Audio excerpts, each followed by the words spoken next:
So we're going to go backwards just a little bit. Um, Probably about 6 months after Scooter was born. Um, I think I did. I explain why I call her Scooter. I can't remember, to be honest. I think you did, but I don't know. Go ahead and explain it again, just in I'm going to case. explain it again really quickly. She never really actually crawled. She scooted. She I would try to make her crawl. I'd always turn her on her belly, but she always ended up rolling back over, and she'd get on her butt and she'd just scoot everywhere. And then one day she stood up, and the very next day she walked, and that's all. I mean, she literally never crawled. But anyway, we whenever I decided to become a Christian, I met a guy that I sold a car to that invited me to church one day, and I actually decided to go to church. And I was Hmm. not a big fan of going to church, but he invited me to church, and it was in Owasso, um, and we went. It was in a bank.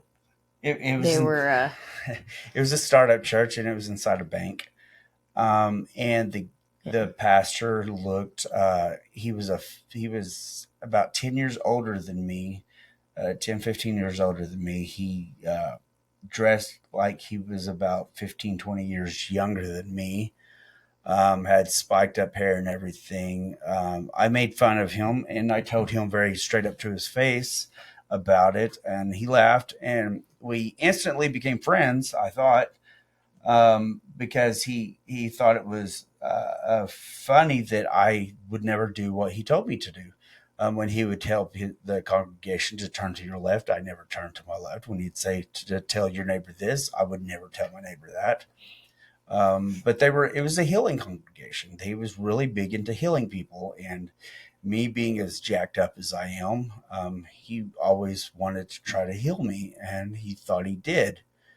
And of course, it didn't. Didn't know.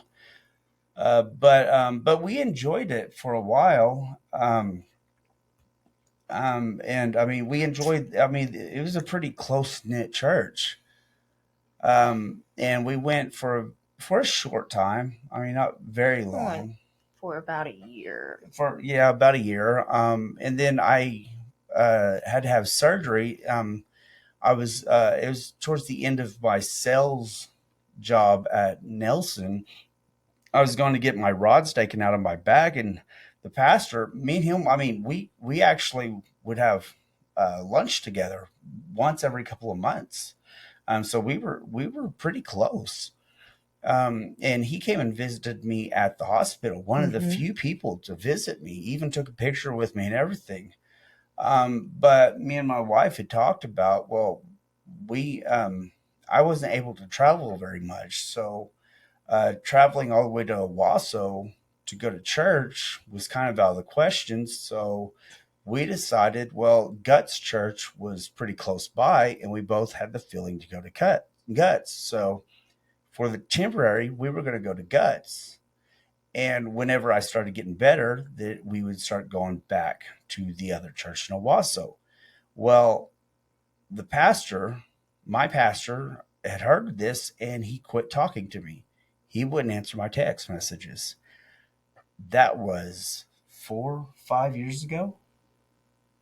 That was in Yeah, 2019, yeah, uh, 2019. November of 2019. And it is now December of 2023. So, if that tells you how long ago it was, I have not heard from him since, and I've tried talking to him. Um, I don't know what happened. And that has been my experience with pastors. But we had been going to Guts, um, and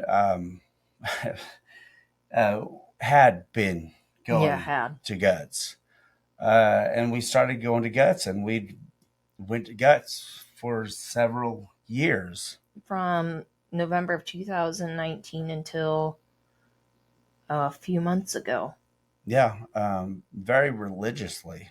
actually. Every Sunday and every Wednesday, and I would help out with the kids on whenever they needed me, and just about every Wednesday. Um, But yeah, she went a lot more religiously than me. I a few months ago, if God gave me anything, or if God gave me nothing, He gave me something called discernment. And I just got a feeling a couple of months ago that something wasn't right anymore, and I just quit going.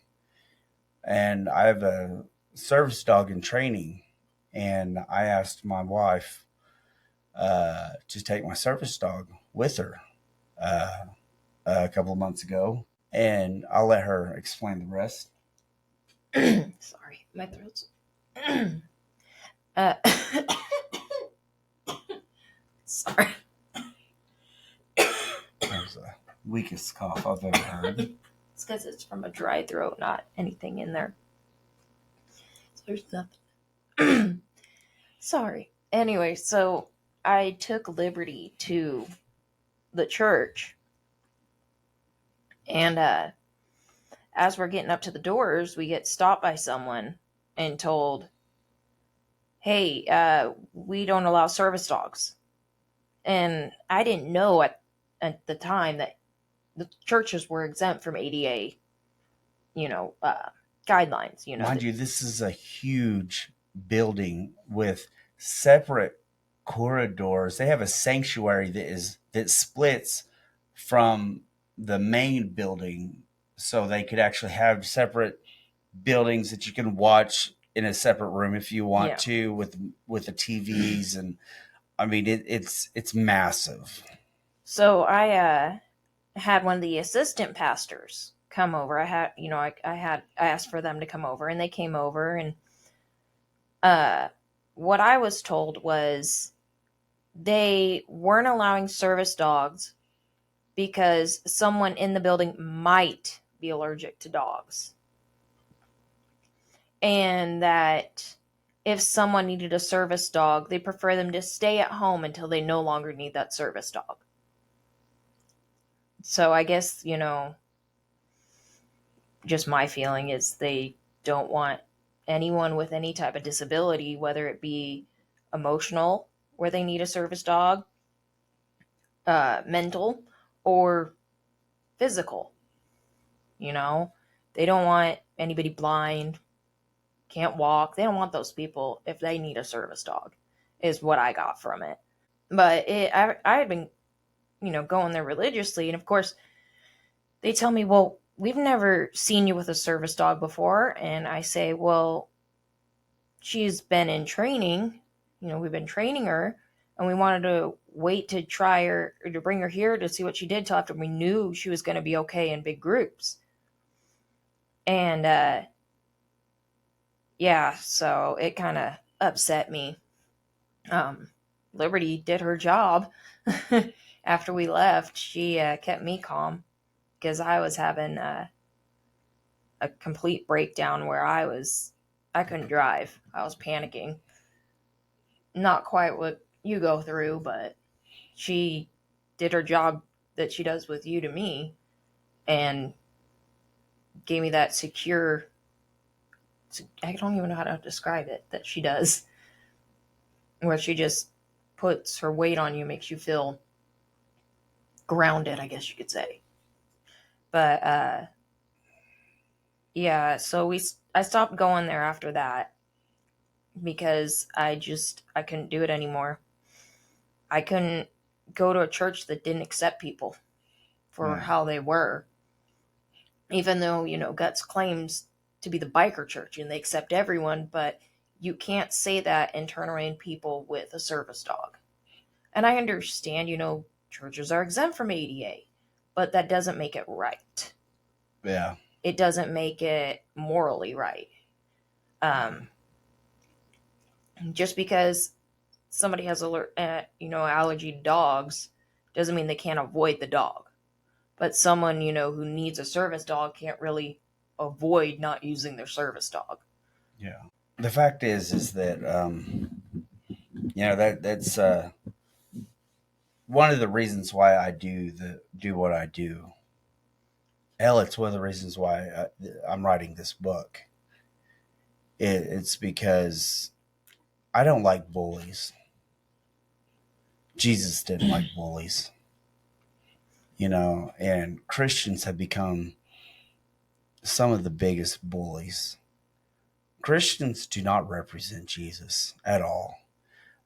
Jesus would be embarrassed of Christians. He would not recognize them. He wouldn't walk into a church.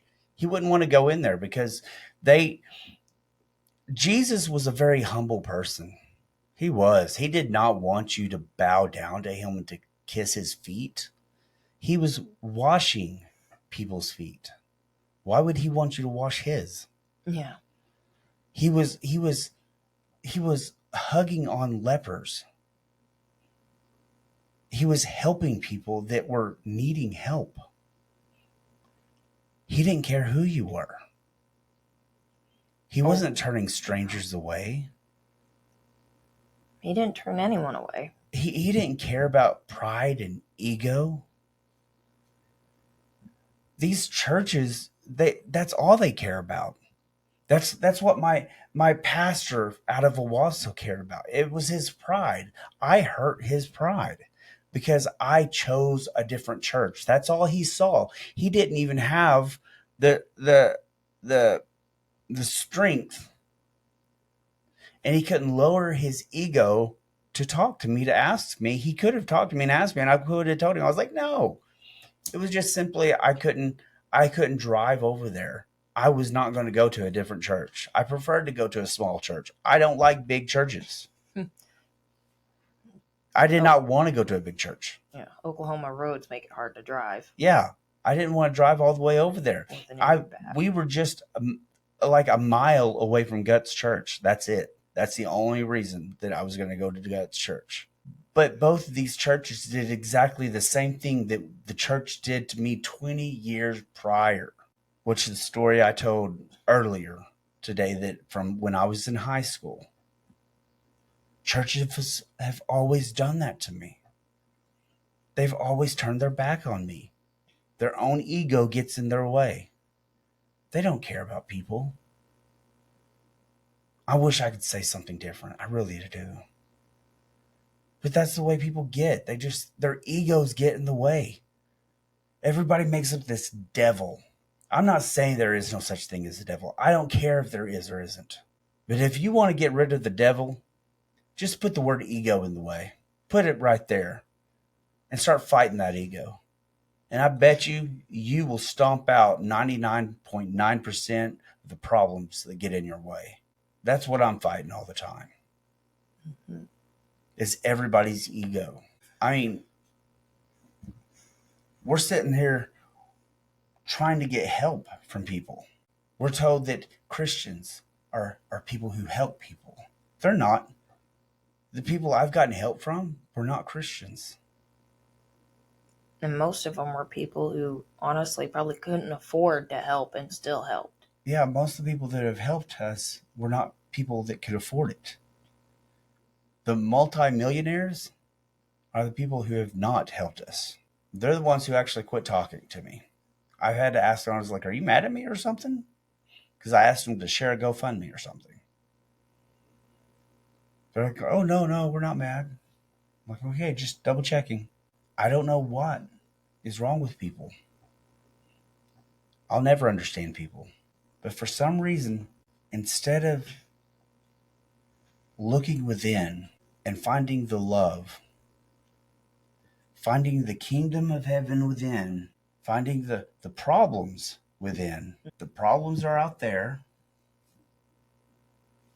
The kingdom of heaven is over there, and they don't see anybody else. That's the way life is to everybody. And it's not right. Our job is to help people. And that's what I saw when I got into car sales. I hated car sales. I really did. I don't like selling things. But I was good at it. But it wasn't because I was good at manipulating people or anything like that. It was I was good at solving problems for people. I uh, I found out when I left car sales and I tried to sell RVs, I couldn't do it because my bosses even told me it's not my place to tell people that they shouldn't buy something. And I was like, well, this is definitely not the job for me then. Because when people were buying stuff that was pieces of shit, I would tell them, this is a piece of shit. You shouldn't buy it. Because RV dealerships will not tell you that. Car dealerships, I got the luxury of being able to say that. And I would tell people.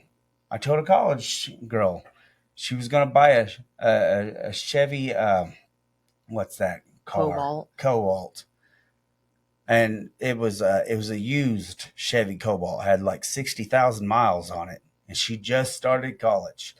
And she said, "Well, this is going to be my car for college." I was like, "Great. How long do you plan on having it?"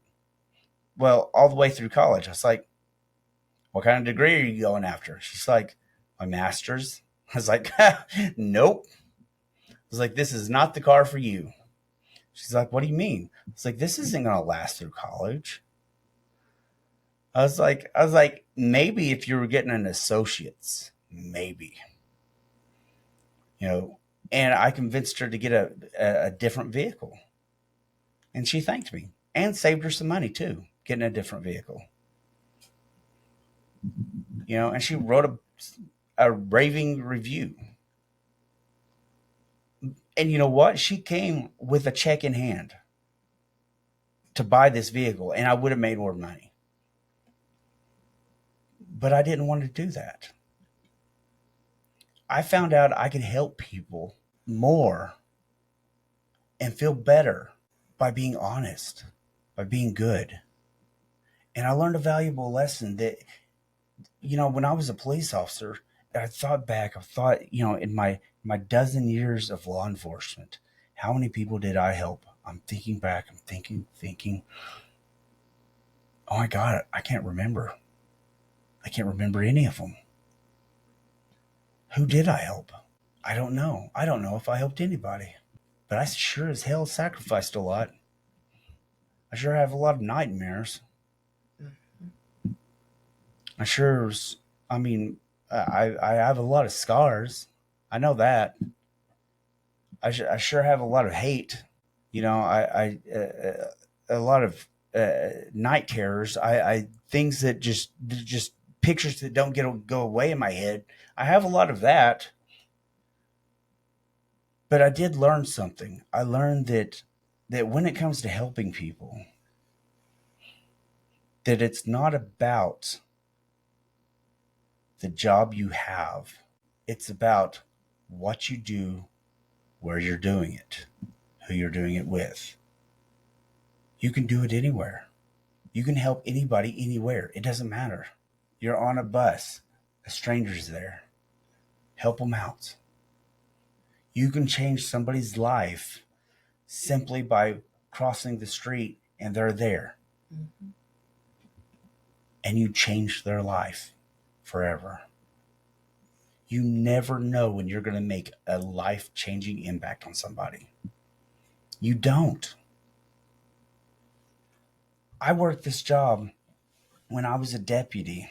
And I might have told this story. I don't know. I tell a lot of stories that I forget. That I freaking,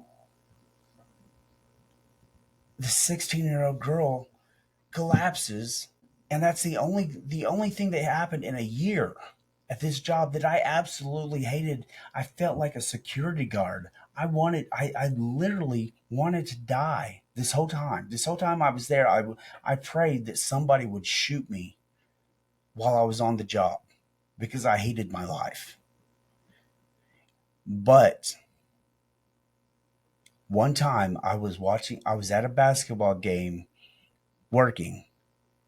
She collapses, and I am the only person that knows anything about CPR. And I perform CPR on her, and she survives. A 16-year-old girl. And if I hadn't been there, she wouldn't be alive. I'm not a hero. I'm nothing like that. It would have been anybody. It could have been anybody. You never know why you're there, but you're there because you're supposed to be. Wherever you're at, you're supposed to be there for that purpose, for that moment. You don't know why. Quit bitching about it. I tell my wife all the time, you don't know why you're supposed to be there. You don't know why you're late, but there's a purpose for it. So what? You missed the bus. You could have missed getting killed. Mm-hmm. Thank God. Thank God you missed the bus. Thank God that you were late. Because who knows what could have happened. You got to look at life like that. There's no other way to do it. And that's what made me, I left car sales. Because I saw that I had to make a bigger impact. Because I knew I was making an impact selling cars, but it just made me hungry for more. So I wanted to sell my t-shirts. And God, I suck at it. I mean, I absolutely suck at it. I know nothing about graphic design, internet, marketing, talking to people. Well, I at least mean, you have me to talk to people for you. yeah. I mean, I'm like a retard with a yo-yo. I'm just flailing everywhere. But I just do it. You know, greatness is on the other side of uncomfortable. And I believe in being uncomfortable. I always put myself in uncomfortable positions constantly. And I'll keep putting myself in uncomfortable positions until I become comfortable. Once I'm comfortable in them uncomfortable positions, I'll find another position that's uncomfortable. Well, this is going to be a short one today because, well, we took a pretty long break and yeah, it's the holiday season. Yeah. So, um, yeah. Anyway, have a blessed Christmas.